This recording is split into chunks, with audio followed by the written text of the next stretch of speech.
कि कैसे अगर चीन नहीं माना तो हिंदुस्तान वॉर के लिए भी तैयार है। लेकिन उससे पहले इस वक्त की बड़ी खबर, कानपुर शूटआउट केस में पुलिस ने गैंगस्टर विकास दुबे के राइट हैंड दयाशंकर अग्निहोत्री को एनकाउंटर में गिरफ्तार किया है। दयाशंकर ने कैमरे पर बहुत बड़ा खुलासा किया। दयाशंकर ने बताया कि पुलिस की दबिश से पहले विकास दुबे के घर पर थाने से फोन आया था। पुलिस के एक्शन की पहले से ही विकास दुबे को पूरी जानकारी दे दी गई थी। यानी जो खबरें थीं कि गैंगस्टर विकास दुबे के गैंग में पुलिस का खबरी था, वो अब कंफर्म हो गया है। हम आपको सुनवाते हैं कानपुर शूटआउट केस में ये जो पहली गवाही सामने आ रही है कैमरे पर, वो सुनिए।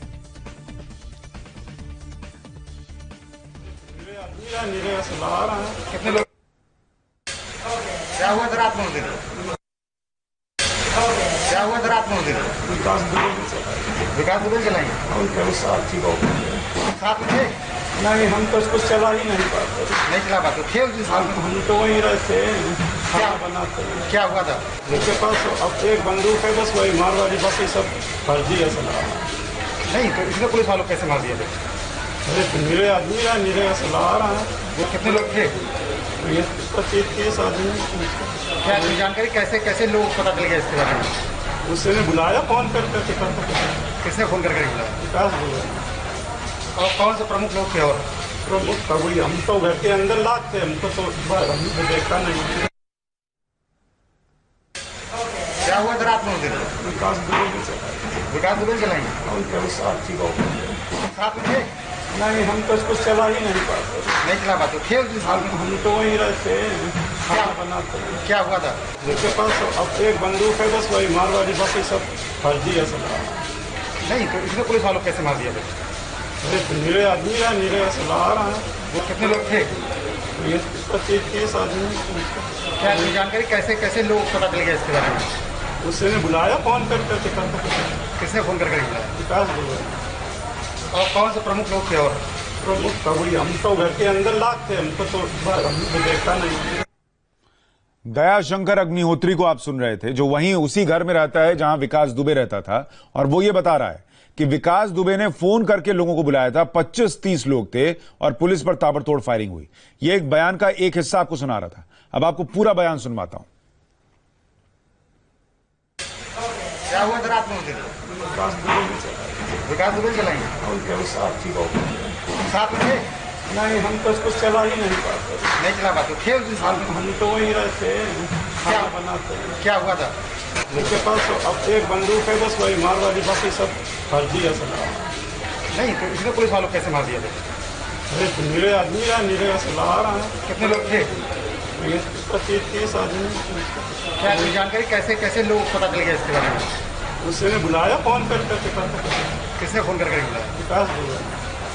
और कौन से प्रमुख लोग थे? और प्रमुख कबूली, हम तो घर के अंदर लात थे, हमको तो हमने देखा नहीं। बाहर नहीं देखा। ये बताइए शहर कितने थे? असल है जितने पता नहीं, हम तो घर के अंदर लात थे, हमको तो नहीं, कुछ घर के अंदर कितने शहर थे? घर के अंदर कुछ नहीं था, वो तो सब खत्म हो गए थे। समझे कि वही लेके निकला। एक कौन सी थी? वो बंदूक की वजह से बैठा। तुम्हारे नाम थी? तुम्हारी बंदूक से गोली चलाई? हाँ। और कौन कौन से लोगों को आमतौर पर बुलाता था वो? घर में एक ही बंदूक। कौन कौन से लोगों को बुलाता था आमतौर पर? नहीं, वो बाहर बुलाता था। गांव के बारे में बगिया है, हाँ। उसके खेत में वहीं बुलाता था। घर में किसी घर में सिर्फ गांव वाले आते जाते, तो जो फैसला वाले जो जिला पंचायत। कितने बदमाश हैं उसके पास? जो तो हम नहीं बता सकते। फोन करके बुलाया था उसने? हाँ। तो उस पर जानकारी कैसे हुई कि पुलिस आने वाली है उसके पास? उसके पास फोन आया था। किसका? किसी का आया, उठाने।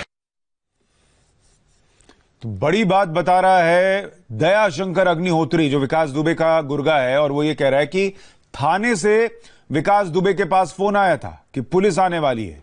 और इसी मुखबरी की बात की जा रही थी कि यह संभव नहीं कि इतना सब कुछ हो जाए और विकास दुबे को पहले से पता ना हो। ये सारी तैयारी इस बात का इशारा कर रही थी कि पहले से उसको सब पता था। हमारे साथ रुचि कुमार हमारी सहयोगी जुड़ गई हैं। रुचि, ये दयाशंकर अग्निहोत्री विकास दुबे का कितना करीबी गुर्गा है, थोड़ा ये भी बताइए। और क्या बातें उसने बताई हैं? देखिए, उसका काफी करीबी गुर्गा है जिसको पुलिस ने मुठभेड़ में पकड़ा है। और जो बातें बता रहा है, इसका शक पहले ही दिन से था, क्योंकि इस तरह से पुलिस पर जिस तरह से हमला हुआ, बिना किसी मुखबरी के हमला नहीं हो सकता था, क्योंकि विकास दुबे पूरी तैयारी के साथ था। जिस तरह से पुलिस को उसने मारा है, पुलिस के आला अफसर ये बता रहे हैं कि पूरा जो गांव है वो करीब करीब विकास दुबे का, क्या आप कह सकते हैं कि सारे उसके चेले थे। गांव में उसकी इतनी ज्यादा दहशत थी कि सारे लोग गांव के वही करते थे जो विकास दुबे कहता था। तो जब उस दिन रात में पुलिस पहुंची है वहां पे, तो विकास ने अपने गुर्गों को भी बुलाया और पूरा गांव भी एक तरह से तैयार था घरों की छतों से पुलिस पर हमला करने के लिए। ये भी बात सामने आई है सुशांत कि जो सब स्टेशन था बिजली घर, वहां पे एक फोन कॉल गई थी ये कहते हुए कि हम थाने से बोल रहे हैं इस गांव की लाइट बंद कर दीजिए। तो गांव में अंधेरा था, तो सारी कुछ तैयारी विकास दुबे ने की थी और अभी एक गुर्गा उसके पास पुलिस की पकड़ में आया है। बाकी जो गुर्गे आएंगे तब और सारी बातों का खुलासा होगा। विकास दुबे अभी पुलिस के हाथ नहीं लगा है। 40 थानों की फोर्स उसको जगह जगह तलाश रही है। औरैया यहाँ से कुछ दूर है, वहां पे अभी एक पुलिस को गाड़ी मिली है इको स्पोर्ट्स। तो पुलिस देख रही है कि किस तरफ विकास दुबे भागा है। लेकिन ये कहा जा रहा है कि विकास अपने गांव और आसपास के 10 गांव में लड़कों को असलहे दिलाता था, लाइसेंस दिलाता था, क्योंकि उसका रसूख था तो लाइसेंस आसानी से दिला देता था और ये हथियार वो अपने लिए इस्तेमाल करता था। तो ऐसा लगता है कि जो पुलिस को एसटीएफ जिस लाइन पे जांच कर रही है कि कितने पुलिस वाले विकास दुबे से मिले थे, फोन करीब 500 फोन पुलिस ने सर्विलांस पे ले रखे हैं इस समय। तो पड़ताल चल रही है और बिल्कुल साफ इस चीज की तरफ ये पूरा केस जा रहा है कि पुलिस की तरफ से मुखबरी हुई थी और उसमें 8 पुलिस वालों को अपनी जान गंवानी पड़ी। ये बड़ी बात निकल कर आ रही है, मुखबरी की बात कंफर्म हो रही है। विशाल प्रताप हमारे सहयोगी भी जुड़ गए हमारे साथ लखनऊ से। विशाल, आपके पास और क्या जानकारी है? और साथ ही जो दयाशंकर अग्निहोत्री कह रहा था, वो कह रहा था घर में एक बंदूक थी। अगर उसकी बात सही माने फिर तो सवाल यह भी उठता है कि फिर इतना सारा असला अचानक कैसे इकट्ठा किया गया, क्योंकि पुलिस उसका रुचि कुमार से बातचीत में डीजीपी ये कह रहे थे कि हाईटेक हथियार थे उनके पास, ऑटोमेटिक हथियार थे।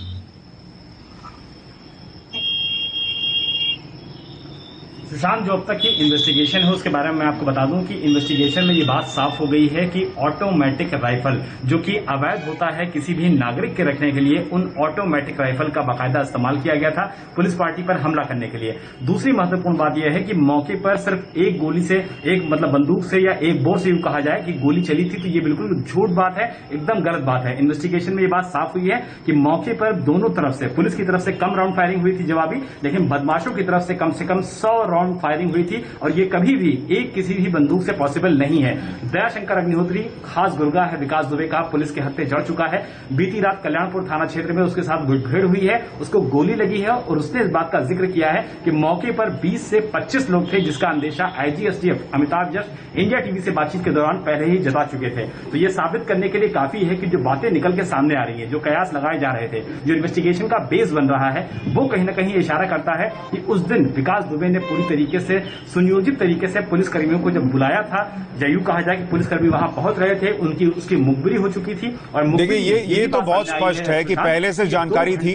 आपको भी पता है, दर्शकों को भी पता है कि चौबेपुर के जो एसओ हैं विनय तिवारी, उसको भी सस्पेंड कर दिया गया है इसी मुखबरी के मामले में। और क्या वही था जिसका जिक्र अभी ये गुर्गा कर रहा था? इस पर भी थोड़ी आपसे चर्चा करेंगे। लेकिन एक और बड़ी खबर आ रही है, औरैया में एक लावारिस कार मिली है। इसके बाद हड़कंप मच गया। इस गाड़ी का नंबर UP 32 GL 9252 यानी UP 32 GL 9252 है। ये लावारिस कार औरैया कोतवाली क्षेत्र के दिव्यापुर रोड पर खड़ी है। औरैया ही विकास दुबे की लास्ट लोकेशन बताई जा रही है। और अब इस कार के आसपास आप देखेंगे फॉरेंसिक टीम भी शायद पहुंची है, वो छानबीन कर रही है। एक चप्पल अंदर दिख रही है, कुछ कपड़े दिख रहे हैं। रुचि कुमार, आपके पास कोई जानकारी इस खबर पर? देखिए, ये जो कार मिली है तो पुलिस इसको विकास दुबे के भागने के उससे जोड़ रही है कनेक्शन, कि विकास अपने गुर्गों के साथ इस कार से औरैया गया है, क्योंकि उसमें खून से सना एक रुमाल भी मिला है, चप्पल भी मिली है। तो पुलिस उस दिशा में जांच कर रही है। लेकिन पुलिस के हाथ में अभी बहुत ज्यादा सबूत ने, मतलब ये नहीं पता चल पा रहा कि विकास आखिर इस समय कहाँ पर है, क्योंकि विकास के जितने भी फोन हैं, उसके रिश्तेदारों के जितने भी फोन हैं, उसके गुर्गों के जितने भी फोन हैं, सारे फोन पुलिस को बंद आ रहे हैं। तो सबसे बड़ी परेशानी पुलिस के सामने यही आ रही है कि किस तरह से विकास को फेस करे। लेकिन ये कार मिली है तो पुलिस को एक तरह का आप कह सकते हैं ये क्लू मिला है कि शायद विकास कानपुर से औरैया की तरफ गया और वहां से फिर वो भागा है। लेकिन फिलहाल विकास का कोई भी पता पुलिस को नहीं चल पा रहा है। सुशांत, और ये कार किसके नाम पर है, इसको कोई जानकारी, इस पर कोई जानकारी है रुचि? जी हाँ, ये भी कोई एक अनिल दुबे या कुछ करके है उसका नाम। जब आप उसमें एम परिवहन में डालेंगे तो पुलिस ये देख रही है कि ये जो कार है उसका विकास दुबे से क्या रिश्ता था, उसका रिश्तेदार था, उसका गुर्गा था। तो ये सारी चीजें पड़ताल पुलिस इस पड़ताल में लगी है। करीब करीब इलाके के 500 फोन सर्विलांस पे लिए गए हैं। 500 कॉल डिटेल्स खंगाली जा रही है और उसमें बड़ी मात्रा में पुलिस वाले भी शामिल हैं। सुशांत, ये बड़ी बात है कि कोई घटना हो जाए जिसमें 8 पुलिस वाले मार दिए जाएं और शक की सुई पुलिस वालों की तरफ भी जारी हो। तो एसटीएफ पुलिस वालों के फोन भी खंगाल रही है कि विकास दुबे से किस तरह के रिश्ते पुलिस वालों के थे आखिर। सुशांत, विशाल, आप भी लगातार इस खबर पर पहले दिन से नजर रख रहे हैं। पुलिस की तफ्तीश में अभी तक क्या निकल कर आया है? विकास दुबे उस घटना के बाद कहां गया, किस तरफ गया होगा, इसको लेकर जांच क्या कह रही है? देखिए सुशांत, लगभग 3000 पुलिसकर्मियों की ये पूरी टीम है जिसमें 40 थानों की फोर्स लगाई गई है, यूपी क्राइम ब्रांच को लगाया गया है, एसटीएफ को लगाया गया है। जो अब तक की प्रारंभिक इंफॉर्मेशन है ये बताया गया है कि कानपुर देहात के बिकरू गांव से अपने जब विकास दुबे निकला है तो वहां पर ये अपने साथियों के साथ एक इनोवा गाड़ी से भागा है और औरैया होते हुए इसकी लोकेशन, लास्ट जो लोकेशन ट्रेस हुई थी इसके मोबाइल से, इसके गुर्गों के मोबाइल से, वो औरैया ट्रेस हुई थी। औरैया के बाद जो इलाका आ जाता है वो घने जंगलों का आ जाता है जिसको कि बीहड़ के नाम से भी जाना जाता है। और सबसे खास बात यह है कि मध्य प्रदेश और राजस्थान बॉर्डर भी वहां से सटे हुए हैं और मध्य प्रदेश में विकास दुबे की ससुराल है। यह भी बताया जाता है कि विकास दुबे का जो साला है वो भी आपराधिक प्रवृत्ति का इंसान है, वो भी कई मामलों में पहले जेल जा चुका है और इससे पहले जब कभी विकास दुबे को शरण लेनी होती थी, भागना होता था, पुलिस की छापेमारी से बचना होता था तो वो अक्सर मध्य प्रदेश जाता था। तो पुलिस के पास इन सब बात के इनपुट्स हैं लेकिन अभी कंक्रीट जानकारी नहीं है कि वो बीहड़ में हो सकता है, मध्य प्रदेश राजस्थान बॉर्डर पर हो सकता है, या एक आशंका यह भी है सुशांत कि वो नेपाल भाग गया हो, क्योंकि अक्सर देखा जाता है कि जो उत्तर प्रदेश के अपराधी भागते हैं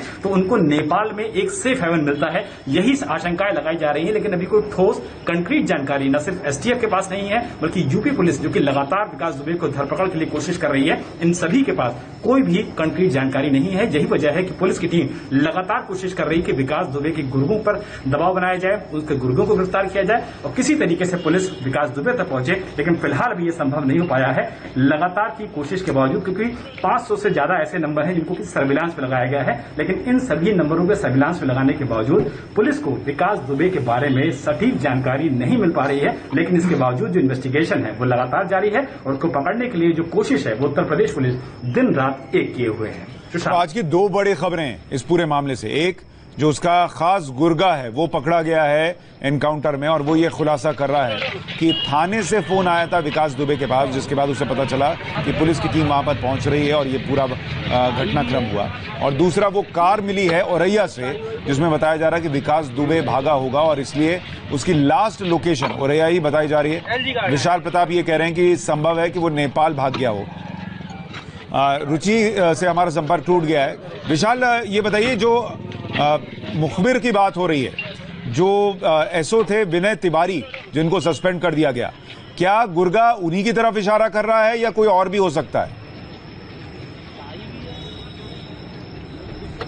देखिए, प्रथम दृष्टया जो लापरवाही बनती है वो एसओ चौबेपुर की तरफ बिल्कुल बनती है विनय तिवारी। यही वजह है कि प्राथमिक दृष्टया मानते हुए, लापरवाही मानते हुए एसओ को सस्पेंड किया गया है। हमारी से कुछ देर पहले एडीजी कानपुर से बातचीत हुई, आईजी एसटीएफ से बातचीत हुई। सभी का कहना है कि पिछले 2 घंटे में, यानी कि जब ये वारदात होती है रात में 1 बजे, उससे 2 घंटे पहले तक यानी 11 बजे तक उत्तर प्रदेश पुलिस के चौबेपुर थाने के कुछ पुलिसकर्मी ऐसे हैं, उसमें होमगार्ड भी है, उसमें सिपाही भी है, उसमें सब इंस्पेक्टर भी है, जो कि विकास दुबे के साथ फोन सर्विलांस के जरिए बातचीत कर रहे थे, यानी कि इनकमिंग और आउटगोइंग दोनों तरफ से हो रही थी। यानी कि इस बात का अंदेशा है एसटीएफ को और लोकल पुलिस को कि मुखबिरी की पक्की सूचना थी। लेकिन एक सवाल सुशांत, एक सवाल जो सबके जहन में अभी भी घूम रहा है कि किस वजह से विकास दुबे ने वहां से भागने की बजाय पुलिस कर्मियों पर न सिर्फ हमला किया बल्कि ऐसा हमला किया जो कि उत्तर प्रदेश के इतिहास में यूपी पुलिस पर अब तक का सबसे बड़ा हमला हो गया। इस सवाल का जवाब हमने भी जानने की कोशिश की, पुलिस कर्मियों से अनऑफिशियली भी हम लोग बैठे, बातचीत हमने किया, लेकिन इस सवाल का जवाब जवाब सुशांत अभी तक नहीं मिल पा रहा है कि बजाय भागने के किसी भी अपराधी को, किसी भी आरोपी को जब ये जानकारी होती है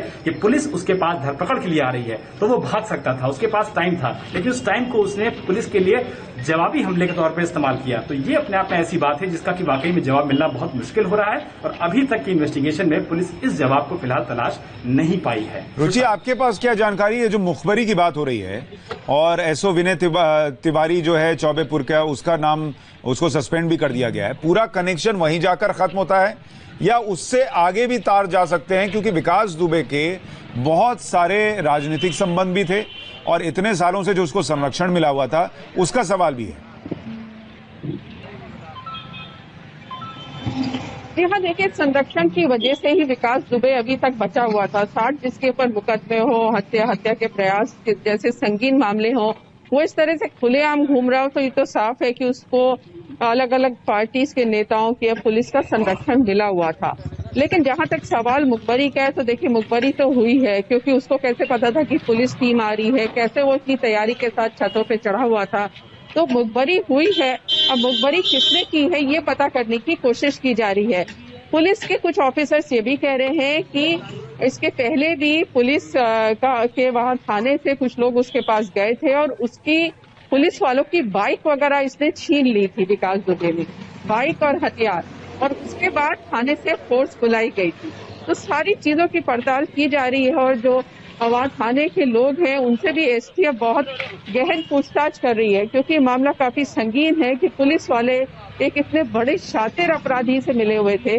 कुछ लोगों का ये भी कहना है कि वो शायद अपना आतंक और ज्यादा करना चाहता था, कि उसको लग रहा था कि पुलिस की टीम पर हमला बोल देंगे तो मैं बहुत बड़ा अपराधी हो जाऊंगा।